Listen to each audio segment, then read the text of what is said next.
Hello traders, FX Pip Collector here. Today is Tuesday, April 16th, and I'm going to be analyzing the pound US dollar, starting on the monthly, working my way down to the 1 hour time frame for the full top down analysis. So on the pound dollar monthly, I still think this move down we're currently seeing is going to make a higher low, and I still think this is all part of an uptrend, which on the monthly is eventually going to go up and take out these highs. This is the monthly, and that could potentially take years to play out, so let's take it down to the weekly time frame. On the weekly time frame, I'm still looking at this as potentially a wave 1. I'm still looking at this middle section as a running flat wave 2.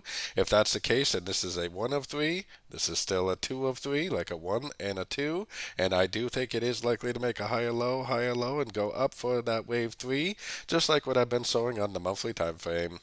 So taking it down to the daily time frame. On the daily time frame, I'm still looking at this right here as like a leading diagonal wave A. This looks to me like a wave B. I still think this right here is a wave C. Kind of almost looks like 3 waves down, which almost makes you wonder if it's not an ABC but a WXY. Either way, we are sitting at a fib level.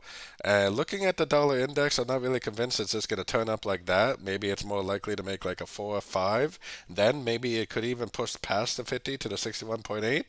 Until I get some evidence on this daily time frame range that this is the end of a correction, I am definitely looking for sorts in a downtrend. And like I always say, if I'm wrong about this being an ABC of 2 or a WXY of 2, and it just keeps on going down, and I'm looking for sorts on sort of time frames, and I'm wrong about this being a wave 2, that is definitely not going to affect me in any negative way whatsoever.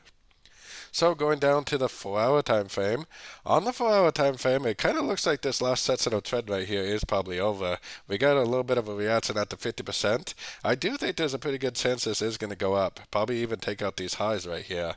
But I think there's also a very good chance that this is going to be a correction to the downtrend, and either it's going to come back down and respect the 50% and then go up and break structure, which if that happens, that would turn me into a buyer. Or potentially, it's just going to continue to make lower lows, lower highs on the daily time frame and just keep on trending down. So taking it down to the 1 hour time frame.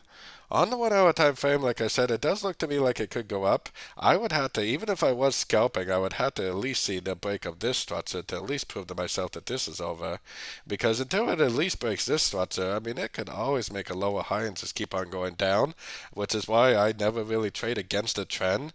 Even if it does go up like this, I'm pretty much not even going to take a long. I'm going to patiently wait for a sorting opportunity again. Until the higher time frames tell me that the trend has turned back up, I don't think you should be going long unless you are scalping. Then maybe you could scalp to the long side at the end of a wave B, trade a wave C.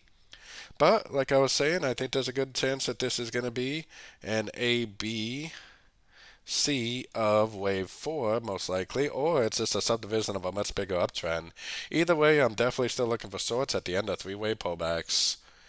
So don't forget to check out my free Discord group, linked down here in the corner, and don't forget to check out my membership program, which gives you access to the daily live trading sessions, and it gives you access to my swing trade setups at fxpipcollector.com. As always, thank you and happy trading.